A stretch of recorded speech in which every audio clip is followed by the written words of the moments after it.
कैसे हुआ पांडवों का जन्म। महाभारत की कथा में कुंती का जीवन अद्भुत घटनाओं और संघर्षों से भरा हुआ है।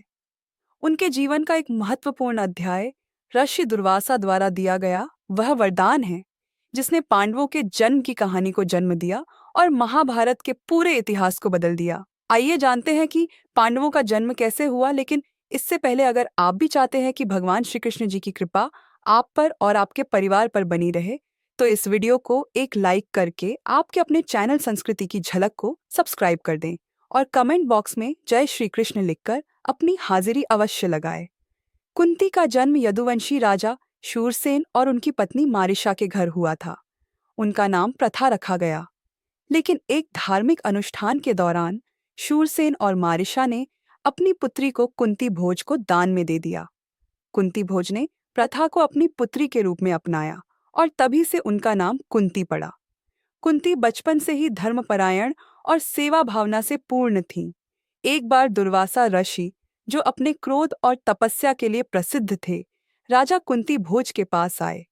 उनकी सेवा करना किसी के लिए भी कठिन था, लेकिन कुंती ने यह जिम्मेदारी अपने ऊपर ली। अपनी निष्ठा, सेवा और समर्पण से कुंती ने ऋषि दुर्वासा को प्रसन्न कर दिया। दुर्वासा ऋषि ने उन्हें वरदान दिया, हे कन्या, तुम्हें एक मंत्र प्रदान करता हूँ। इस मंत्र के द्वारा तुम किसी भी देवता का आह्वान कर सकती हो और वे तुम्हें संतान का आशीर्वाद देंगे। कुंती ने इस वरदान को गुप्त रखा, लेकिन एक दिन जिज्ञासावश उन्होंने इस मंत्र का उच्चारण कर सूर्यदेव का आह्वान किया। सूर्यदेव तुरंत प्रकट हुए। उनका तेजस्वी रूप कुंती को स्तब्ध कर गया। सूर्यदेव ने उन्हें पुत्र प्रदान करने का आशीर्वाद दिया। इस तरह कुंती ने कर्ण को जन्म दिया, जो कवच कुंडल धारण किए हुए थे। कुंती ने सामाजिक लज्जा और भय के कारण कर्ण को गंगा नदी में प्रवाहित कर दिया। यह रहस्य उन्होंने जीवन भर अपने परिवार से छुपाए रखा। जब कुंती का विवाह पांडु से हुआ, तो उन्हें पता चला कि पांडु शापवश संतान उत्पन्न करने में असमर्थ हैं। तब पांडु ने कुंती से दुर्वासा ऋषि के वरदान का उपयोग करने का अनुरोध किया। कुंती ने उनकी सहमति से इस मंत्र का उपयोग किया। पहले उन्होंने यमराज का आह्वान किया, जिन्होंने उन्हें युधिष्ठिर जैसा धर्मपरायण पुत्र दिया।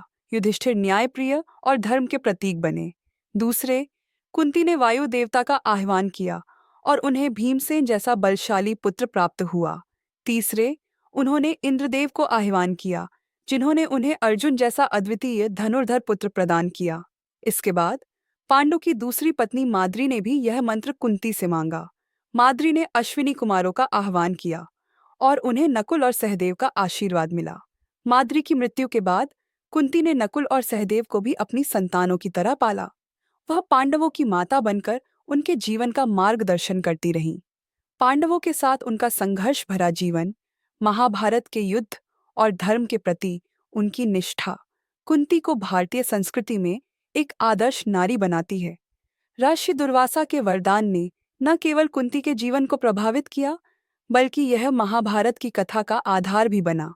अगर यह वरदान न होता, तो पांडवों का जन्म नहीं होता और महाभारत के धर्म युद्ध की कहानी अधूरी रह जाती।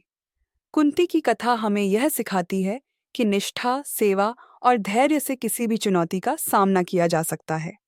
दुर्वासा ऋषि का आशीर्वाद एक वरदान के रूप में कुंती के जीवन में आया, लेकिन इसे कुंती ने अपनी बुद्धिमत्ता और धैर्य से धर्म और मानवता के लिए उपयोग किया। यह कहानी भारतीय महाकाव्यों में नारी शक्ति और मातृत्व का उत्कृष्ट उदाहरण है। वीडियो को पूरा देखने के लिए आपका धन्यवाद। वीडियो अच्छा लगा हो तो लाइक, शेयर और चैनल को सब्सक्राइब करना न भूलें।